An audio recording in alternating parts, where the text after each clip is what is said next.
नमस्कार दोस्तों, आप सभी का स्वागत है टेक्नोलॉजी कीड़ा चैनल में। और इस वीडियो में आज हम लोग बात करेंगे कि कैसे हम लोग जो है पोस्ट करें कैटेगरीज को डाटाबेस के अंदर। तो क्रिएट का जो पेज था लास्ट टाइम में हम लोगों ने बनाया ही था, तो इसके हम लोग कोड बिहाइंड फाइल जो है उसमें हम लोग काम करेंगे। तो यहाँ पर देखिए क्रिएट का बटन है और एक नेम का बटन है। तो सिंपली हम लोग जब सबमिट करेंगे तो ऑन पोस्ट मेथड पर ही सबमिट होगा। तो यहाँ पर देखिए क्रिएट मॉडल, पेज मॉडल यहाँ पर लिखा हुआ है, पब्लिक कैटेगरी लिखा हुआ है। तो ये जो कैटेगरी है वो एक्चुअली में हमारे बाइंडिंग प्रॉपर्टीज़ के लिए भी हम लोग काम में ले सकते हैं। इन फ्यूचर हम लोग ये चीज़ लेंगे भी। और यहाँ पर हम लोगों को एक पोस्ट मेथड बनाना होगा, उसमें हम लोग जो है कैटेगरीज को भी काम में लेंगे, क्योंकि जब हम लोग पोस्ट करेंगे तो वो मॉडल पोस्ट होगा, तो कैटेगरी यहाँ पर आ सकती है। और अगर हम लोग बाइंड कर देते हैं, इस बाइंड प्रॉपर्टी जो है एनोटेशंस के जरिए अगर हम लोग कर देते हैं, तो यहाँ पर आप लोगों को कैटेगरी डालने की ज़रूरत नहीं होती, ठीक है, क्योंकि ये प्रॉपर्टी उससे बाइंड हो जाएगी और वही जो चीज़ है वो आप लोगों के काम आ जाएगी। अब हम लोगों को कंटेक्स्ट यूज़ में लेना होगा, तो इसके लिए हम लोगों को क्या करना होगा, एक प्राइवेट आप लोग फील्ड बना सकते हैं कंटेक्स्ट की, एप्लीकेशन डीबी कॉन्टेक्स्ट, ठीक है, अंडरस्कोर कॉन्टेक्स्ट।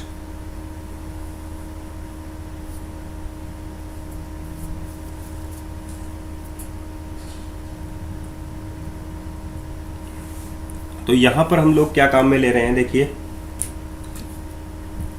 यहाँ पर हम लोग await underscore context dot save changes हम लोगों ने कर दिया, वो तो ठीक है। लेकिन हम लोगों को कॉन्टेक्स्ट के जरिए जो है कैटेगरी भी पोस्ट करनी होगी, तो हम लोगों ने यहाँ पर डाला await underscore context dot category dot add, और ये कैटेगरी हम लोग इसमें पुट कर देते हैं। तो आसान है ये चीज़ें भी करनी आप लोगों के लिए, आप लोग आसानी से इस चीज़ को भी कर सकते हैं। वहाँ पर यहाँ पर हो जाएगा रिटर्न रीडायरेक्ट टू एक्शन।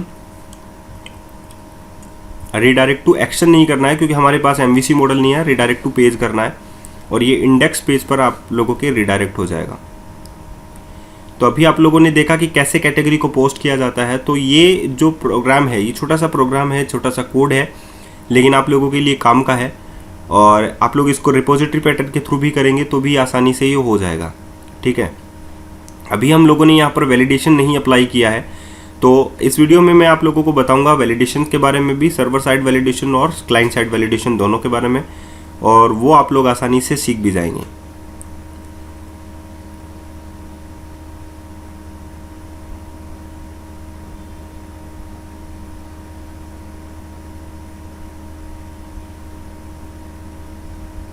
जब मैं यहाँ पर कैटेगरी पर क्लिक करूँगा तो न्यू कैटेगरी के लिए हम लोगों से पूछेगा क्रिएट न्यू कैटेगरी। देखिए कैटेगरी आईडी लिस्ट ऑफ आ गई। अब हम लोग यहाँ पर कुछ डाटा डाल देते हैं, जैसे कि किचन हम लोग डाल देते हैं क्योंकि वो भी एक कैटेगरी ही है। तो यहाँ पर देखिए कैटेगरी आईडी 3rd और उसमें किचन आप लोगों का ऐड हो गया है।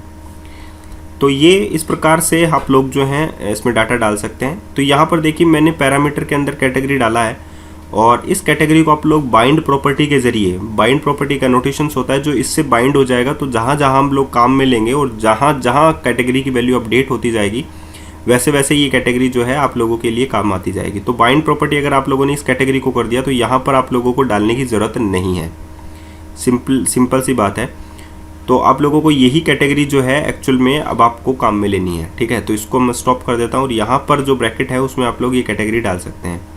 तो ये है बाइंड प्रॉपर्टी। ऐसे ही एक डाटा नोटेशंस और आता है बाइंड प्रॉपर्टीज़। बाइंड प्रॉपर्टीज़ आप लोग लगा देते हैं तो ये दोनों प्रॉपर्टीज़ जो है कॉन्टेक्स्ट भी और कैटेगरी भी, दोनों जितनी भी प्रॉपर्टीज़ आप लोग क्लास के अंदर काम में लेंगे वो सारी की सारी आप लोगों के लिए एनेबल्ड हो जाएगी।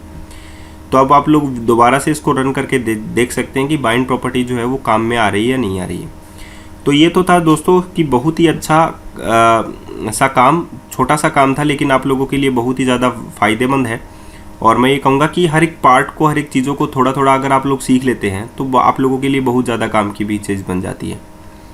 तो यहाँ पर देखिए स्पोर्ट्स में दोबारा कैटेगरी डालता हूँ, तो ये इस प्रकार भी आप लोगों की स्पोर्ट्स भी कैटेगरी में इंसर्ट हो जाएगी। तो आप लोगों को डुप्लीकेशन कोड करने की ज़रूरत नहीं है, आप लोगों को पैरामीटराइज्ड लिखने की ज़रूरत नहीं है। आप लोग डायरेक्टली यहाँ पर लिखे बाइंड प्रॉपर्टी, ठीक है। इनफ, इतना तो गया। बाइंड प्रॉपर्टीज़ भी मैं आप लोगों को बता दूंगा अभी नेक्स्ट में, लेकिन सबसे पहले हम लोग कहाँ पर चलते हैं, हमारे create.cshtml फाइल पर चलते हैं।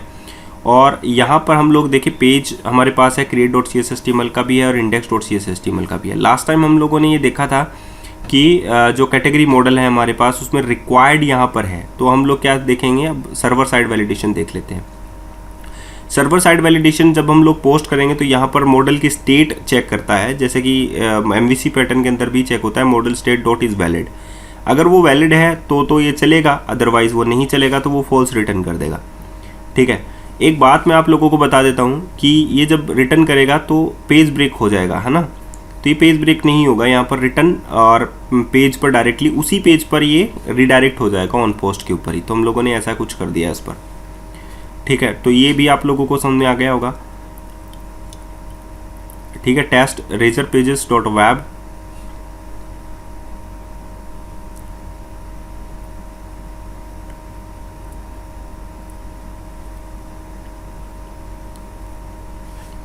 तो यहां पर आ गया model state dot is valid, category,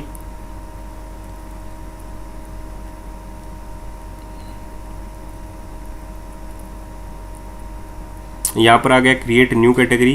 अब हम लोग क्रिएट करते हैं तो यहाँ पर देखिए मॉडल स्टेट हम लोग चेक कर सकते हैं। एक बार के लिए 21 स्टेप आगे हम लोग चलते हैं, उसके बाद में हम लोग आप लोगों को दिखाते हैं। देखिए डायरेक्टली रिटर्न पेज पर आ गया, इसका मतलब फॉल्स आ रहा है।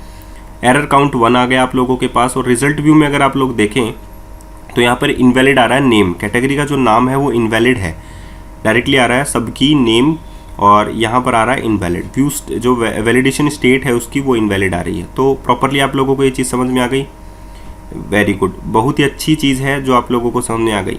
ठीक है, और अब आप लोगों को दिखाना है कि मैं यहाँ पर वैलिडेशन प्रॉपरली दिखाना चाहता हूँ। तो क्लाइंट साइड वैलिडेशन और सर्वर साइड वैलिडेशन में डिफरेंस क्या है, आप लोगों का पेज रिफ्रेश होगा सर्वर साइड वैलिडेशन में, क्योंकि रिक्वेस्ट सर्वर तक जाएगी तो पेज रिफ्रेश होगा, लेकिन क्लाइंट साइड वैलिडेशन में वो चीज़ नहीं होगी। ठीक है, आप लोगों का पेज रिफ्रेश नहीं होगा। तो मैं अभी सर्वर साइड वैलिडेशन ही बता रहा हूँ ताकि प्रॉपर मैसेज आप लोगों का ब्राउज़र पर ही आ जाए। तो उसके लिए हम लोग क्या काम में लेते हैं, उसके लिए हम लोग काम में लेते हैं ASP वैलिडेशन 4, यानी कि कैटेगरी डॉट नेम हो गया। ठीक है, ये ASP वैलिडेशन 4 जो है वो नेम को वैलिडेट करेगा कि वो वैलिडेट है या नहीं है मॉडल स्टेट के साथ। अगर मॉडल स्टेट वैलिड नहीं है तो यहाँ पर ये प्रॉपरली मैसेज दे देगा कि वहाँ पर आप लोगों के पास एरर है, तो यहाँ पर ये एरर मैसेज जो है वो डिस्प्ले कर देगा। ठीक है, तो ये अच्छी बात हो गई, आप लोगों को ये भी समझ में आ गया होगा, छोटी सी चीज़ है। ठीक है, तो कैटेगरी पर क्लिक करते हैं, category new, create new category पर क्लिक करते हैं और यहाँ पर क्लिक करते हैं। तो ये देखिए प्रॉपर मैसेज आप लोगों के पास आ गया, क्योंकि मॉडल की स्टेट जो है उसमें नेम की जो है सबकी वो वैलिड नहीं है, तो इसीलिए यहाँ पर ये आ गया the name field is required. I hope आप लोगों को ये चीज़ भी समझ में आ गई होगी। अब हम लोग नेक्स्ट पर चलते हैं हमारे क्लाइंट साइड वैलिडेशन में। क्लाइंट साइड वैलिडेशन के लिए हमारे पास पहले से ही प्रॉपर्टीज़ लगी होती है, और ये बाइंड प्रॉपर्टी हो गया। तो बाइंड प्रॉपर्टीज़ मैंने बताया था आप लोगों को कि बाइंड प्रॉपर्टीज़ में मुझे बताना है, तो यहाँ पर आप लोग लिखे बाइंड प्रॉपर्टीज़।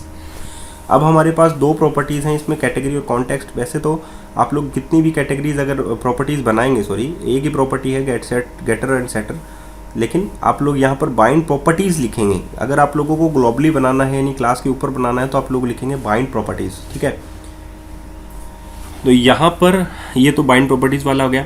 अब नेक्स्ट है आप लोगों के लिए क्लाइंट साइड वैलिडेशन। तो यहाँ पर लिखे सेक्शन और स्क्रिप्ट्स। सेक्शन स्क्रिप्ट्स जो है आप लोगों के यहाँ पर काम में आएगी @ सिंबल, और यहाँ पर आप लोग देख सकते हैं पार्शियल और नेम इक्वल्स टू, उसमें आप लोग डाल सकते हैं नेम इक्वल्स टू। पार्शियल में आप लोग जो नेम है वो कुछ भी डाल सकते हैं जो आप लोगों की इच्छा हो, जैसे कि एग्जांपल के लिए आप लोग नेम डालेंगे वैलिडेशन स्क्रिप्ट पार्शियल। ठीक है, तो ये आप लोग डाल देते हैं, तो आप लोगों का क्लाइंट साइड वैलिडेशन जो है वो इस पेज के लिए इनेबल्ड हो जाएगा। तो ये भी आसान है, ये चीज़ भी आप लोग कर सकते हैं। ठीक है, ओके, एवरीथिंग इज़ फाइन। अब आप लोग ये देख सकते हैं कि आप लोगों का पेज रिफ्रेश नहीं होगा और ये यहाँ पर काम करने लग जाएगी। ठीक है, तो ये है क्लाइंट साइड वैलिडेशन। आप लोगों को, आई होप आप लोगों को समझ में आ गया होगा कि पोस्ट कैसे करते हैं रेजर पेजेस के अंदर कैटेगरीज को, क्लाइंट साइड वैलिडेशन क्या होते हैं, सर्वर साइड वैलिडेशन क्या होते हैं। तो ये सारा जो है सब कुछ जो है मैंने आप लोगों को बता दिया है। ये देखिए, आई होप आप लोगों को ये सब कुछ समझ में आ गया। ओप्स, एरर आ गया, validation script was not found. इसका मतलब है कि वो पेज का जो नेम है वो एरर उसमें प्रॉपरली मैंने मेंशन नहीं किया है, तो हम लोग रीनेम करके पहले कॉपी कर लेते हैं उस पेज के नेम को, वैलिडेशन स्क्रिप्ट 4 को। और उसके बाद में पार्शियल को, उसके बाद में हम लोग उसमें यहाँ पर डाल देते हैं ताकि करेक्ट नेम हो जाए। ठीक है, डिबगिंग को स्टॉप करना पड़ेगा और रीनेम कर लेते हैं। तो ये दोस्तों वीडियो आप लोगों को कैसा लगा ज़रूर बताइएगा, और रेजर पेजेस के वीडियोस भी CRUD ऑपरेशन के बाद में एंड हो जाएंगे। अगर आप लोगों को किसी प्रकार की प्रॉब्लम आती है ASP.NET कोर रेजर पेजेस के अंदर, और आगे भी जैसे रिएक्ट भी चलने वाला है, तो थोड़ा सा वेट कर लीजिए। लेकिन मैं आप लोगों को प्रॉमिस करता हूं कि अगर आप लोग शेयर करते हैं, वीडियोस को प्रमोट करते हैं, तो मैं फुल टाइम भी काम कर सकता हूं। लेकिन आप लोग चाहते ही नहीं हैं, एक्चुअल बात तो ये, तभी आप लोग वीडियोस को शेयर नहीं करते हैं। शेयर कीजिए, मुझे अगर हौसला मिलेगा तभी आप लोगों के लिए नए नए वीडियोस जो है वो आते रहेंगे, चाहे वो एनिमेशन हो, चाहे वो किसी भी फील्ड का वीडियो क्यों ना हो। आज के लिए इतना ही, धन्यवाद।